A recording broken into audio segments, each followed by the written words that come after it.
এখন আমরা চলেছি শ্রীনগর থেকে পেহেলগামের দিকে। পেহেলগামে আমরা ৩ দিন ছিলাম, মানে ২ রাত্রি ৩ দিন।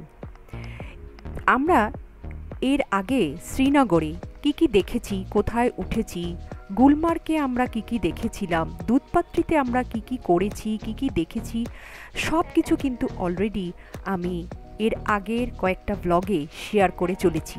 প্লিজ আপনারা যারা দেখেননি তারা দেখে নিন আমার আগের ব্লগগুলো। কাশ্মীরের ওয়েদার সম্পর্কে কি বলবো, পাহাড়ি অঞ্চলের ওয়েদার কেউই কিছু বলতে পারে না, যখন তখন বৃষ্টি এবং রোদ। আমরা কিন্তু বৃষ্টি ভেজা কাশ্মীর দেখেছিলাম, বরফের কাশ্মীর অনেকেই দেখেছে, রোদোজ্জ্বল কাশ্মীর অনেকেই দেখেছে, কিন্তু এরকম বৃষ্টি ভেজা কাশ্মীর। পেহেলগামে যাওয়ার পথে কিন্তু আমার মন খারাপ হয়ে গেছিল, এত বাজে ওয়েদার ছিল যে ভাবাই যাচ্ছিল না।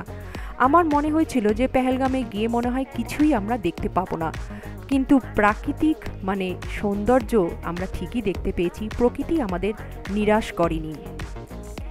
এই পেহেলগামে যাওয়ার পথে ড্রাইভার আমাদেরকে স্যাফরন, বাদাম যেসব দোকানে বিক্রি হয় সেখানে নিয়ে গেছিল। কাশ্মীর সিরিজের লাস্ট ব্লগে আমি কিন্তু আমার শপিং হল শেয়ার করতে চলেছি, সেই দোকান থেকে আমরা কি কি কিনেছিলাম এবং আমি আর কি কি কিনেছি সব কিছু সেই ভিডিওতে থাকবে।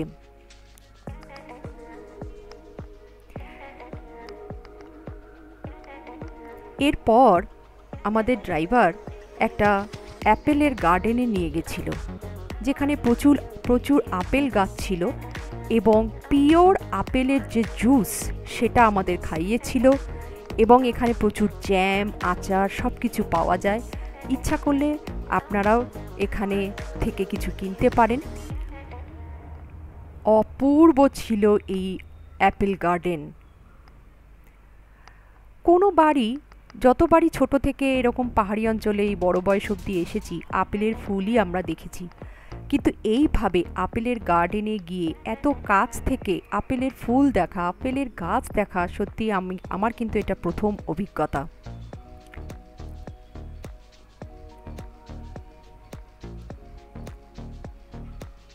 এখানে আবার পায়রা নিয়েও অনেকে ঘুরে বেড়াচ্ছিল, ইচ্ছা করলে পায়রা আপনি হাতে কাঁধে বসিয়ে ছবি তুলতে পারেন, তার জন্য এরা কিছু টাকা নেয়, এটা একেবারেই অপশনাল।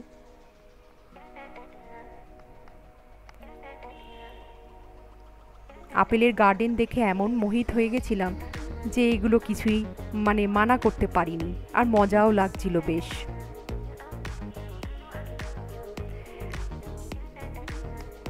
এখানে ওরা আমাদেরকে অ্যাপেল জুস দিয়েছিল এবং অ্যাপেলের কিছু মানে আচার হোক, জ্যাম হোক, সেগুলো ওরা আমাদেরকে টেস্ট করিয়েছিল এবং সবাইকেই করায়, ইচ্ছা হলে আপনি কিনতে পারেন। কি অপূর্ব লাগছে না?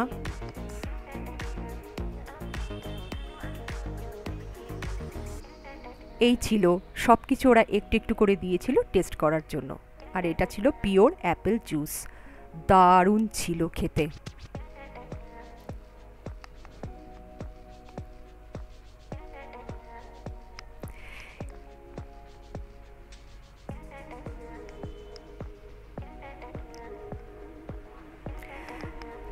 এই জায়গাতে, যেই জায়গাটাতেই যাচ্ছি, এখানে ক্রিকেট ব্যাট বিক্রি হয়, আমরা নামিনি, চলে এসেছি পেহেলগামের অনেক কাছে। আমার মনে হয় আমরা পেহেলগামে ঢুকেই গেছিলাম।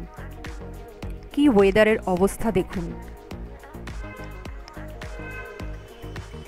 যেই গাড়ি নিয়ে আমরা পেহেলগামে এসেছি, এরপর যেখানেই যাই না কেন এই গাড়ি কিন্তু যাবে না, ঘোড়া বা ভাড়া গাড়ি করতে হবে আপনাদেরকে।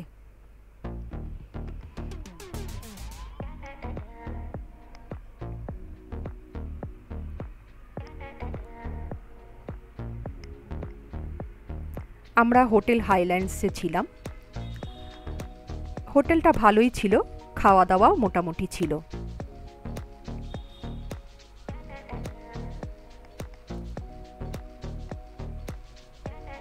পুরো মেঘগুলো একদম পাহাড়কে স্পর্শ করে রেখেছে,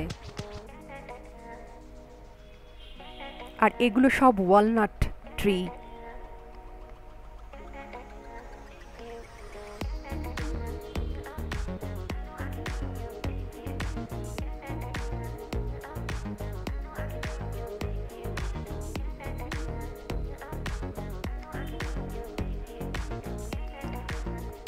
আগেই বলে রাখি, আমরা পেহেলগামের প্রথম দিন হোটেলে পৌঁছেই আমরা বেরিয়ে গেছিলাম। আমাদের হোটেলের নিচেই সমস্ত ঘোড়ার স্ট্যান্ড ছিল, মানে ঘোড়া ছিল, গাড়ি ছিল। সেই দিনই কিন্তু আমরা কিছু জায়গা দেখতে বেরিয়েছিলাম, কিন্তু প্রথম দিন মানে এই যে ভিডিওটা, এর অভিজ্ঞতা কিন্তু আমাদের ভালো ছিল না। অর্থাৎ প্রথম দিনে ঘোরার অভিজ্ঞতাটা আমাদের ভালো ছিল না। সেটা কেন, আর কিছুক্ষণ বাদেই আপনারা দেখতে পাবেন।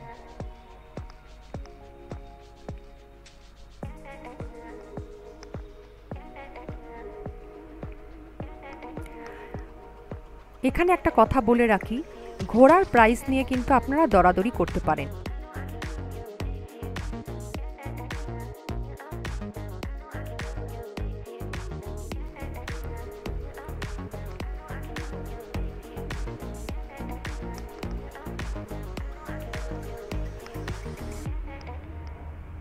এটা ছিল আমাদের হোটেল হাইল্যান্ডস। খুবই সুন্দর, কি সুন্দর দেখুন হোটেলটা। আর তার সামনেই দেখুন বরফের পাহাড়, কি অপূর্ব দৃশ্য। আর এই দিকেই কিন্তু আমাদের রুমটাও পড়েছিল, চারিদিকে বরফের পাহাড়।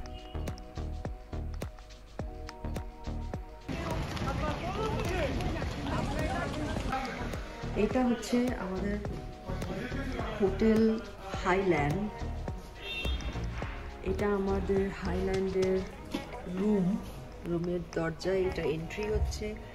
জাস্ট ঢুকলাম আমরা। অসাধারণ একটা হোটেল। এইদিকে একটা বেড দিয়েছে, ডাবল বেড, খুব সুন্দর সাজানো গোছানো। আর এখানে ব্যাগ ট্যাগ রাখা যাবে, এখানেও ওয়ার্ড্রপ টাইপ রয়েছে। এখানে একটা টি কফির একটা জায়গা রয়েছে। আর এটা হচ্ছে বাথরুম। বাথরুমটাও বেশ নিট অ্যান্ড ক্লিন, খুবই পরিষ্কার পরিচ্ছন্ন, দারুণ। টাওয়েল আছে বাথরুমে, দেখতে পেলাম, গিজার আছে, সবই আছে। আর যেটা দারুণ লাগছে, এটা বেশ বড় সড়ো রুম। এখানে সুটকেস রাখা, টিভি রয়েছে। এই দিকেও একটা বসার জায়গা, বসে বসে চা কফি খাওয়া যাবে। প্লাস এখানেও একটা ডাবল বেড রয়েছে। যেটা সবচেয়ে সুন্দর, দুদিকে দুটো বেডের সামনেই জানলা। আর দুটো বেডের সামনে জানলা দিয়ে কি দেখা যাচ্ছে সেটাই হচ্ছে আসল। পুরো পাহাড়। কি হয়েছে, কাল রাত থেকে শ্রীনগরে বৃষ্টি চালু হয়েছে, প্রচন্ড ওয়েদার খারাপ। তো যে পাহাড়ের ওপর বরফ দেখা যাচ্ছে না, অল্প অল্প দেখা যাচ্ছে, একটু একটু দেখা যাচ্ছে। এই যে ওই কর্নারে, এই যে এখানে একটু দেখা যাচ্ছে বরফ নাকি আছে। মেঘ সরে গেলে বরফটা পুরো দেখা যেত। কিন্তু অসাধারণ একটা ভিউ। আর এখানে ঘোড়া রয়েছে, প্রচুর ঘোড়া। এই ঘোড়ায় করে ঘুরতে যাওয়া যাবে। এই যে পুরোটা পাহাড়। এটা অনেকটা আমাদের জিসপার কথা মনে করিয়ে দেয়, লে লাদাখের। এইখানেও আমাদের নিচে এরকম গার্ডেন আছে, কিন্তু আর ওইখানে ওই নদীটা বয়ে যাচ্ছে একটা কিছু। সিন্ধ যে নদীটা। আমরা ঘর পাইনি বলে আমাদের স্যুট নিতে হয়েছিল। মানে মেঘগুলো এগুলো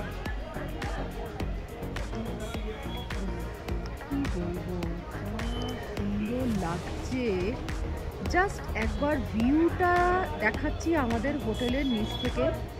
ঘোড়া নিয়ে বড্ড বেশি দরাদরি, অনেক টাকা করে চায় এরা, 3000 করে পার হেড চাইছে।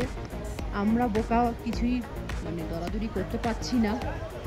একদম টপ দেখা যাচ্ছে, টপ।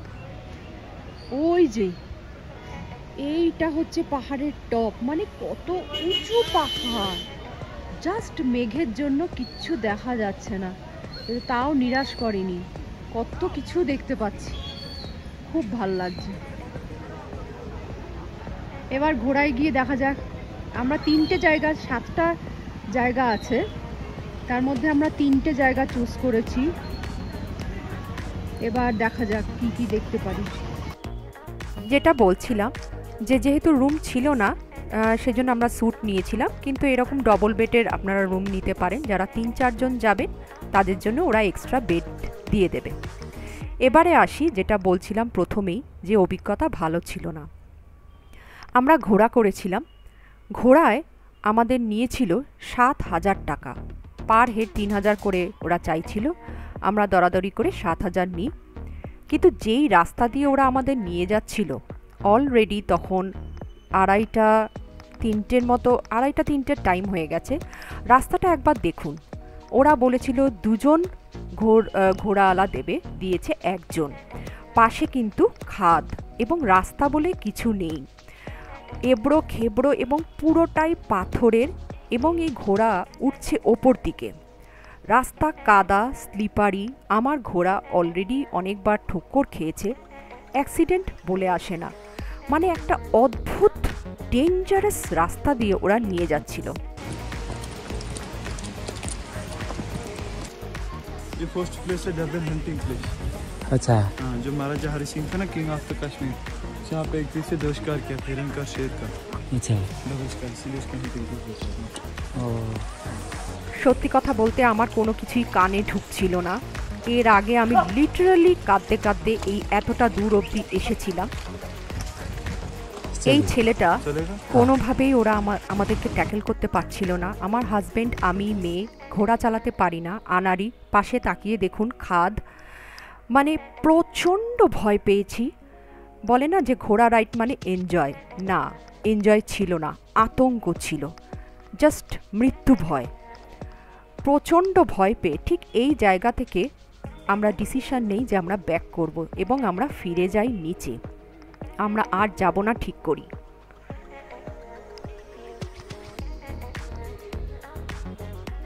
জানি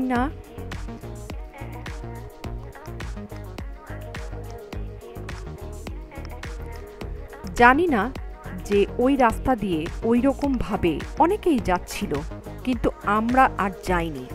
প্রচণ্ড ভয় পেয়েছিলাম। এবং একটা জায়গা এসেছিল যেখানে খুব সরু হয়ে গেছিল পথ। 2টো ঘোড়া, মানে ওই দিক থেকে আসছিল, আমার হাজব্যান্ডের ঘোড়ার সাথে ধাক্কাধাক্কি হয়ে যায়। মানে আমি বলবো যে এই রকম যদি ওয়েদার থাকে তাহলে অবশ্যই এই রকম ধরনের রাস্তা আপনারা অ্যাভয়েড করবেন। 2টো রাস্তা ছিল, পরে আমরা জানতে পারি। নিচে যখন ফেরত যাই তখন ওরা আবার আমাদেরকে বলে যে না, আপনারা এত দূর এসছেন, প্লিজ জায়গাটা দেখে যান। তখন ওরা আমাদেরকে 2টো ঘোড়াওয়ালা দিয়েছিল যারা খুবই ভালো, এবং এই রাস্তাটা দিয়ে ওরা আমাদেরকে নিয়ে যাচ্ছে। এই রাস্তা দিয়ে কিন্তু গাড়িও যায়।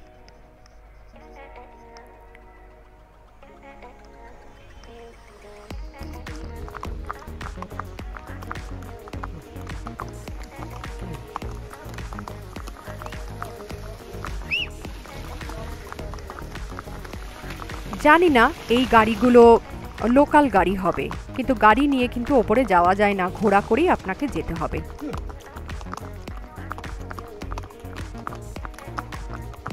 প্রথমে স্টার্টিংয়ে ওরা খুব সুন্দর এই রাস্তাটা দিয়ে নিয়ে যাচ্ছিল। আমি ভাবলাম প্লেন ল্যান্ড দিয়ে বোধহয় এবার আমরা যাব।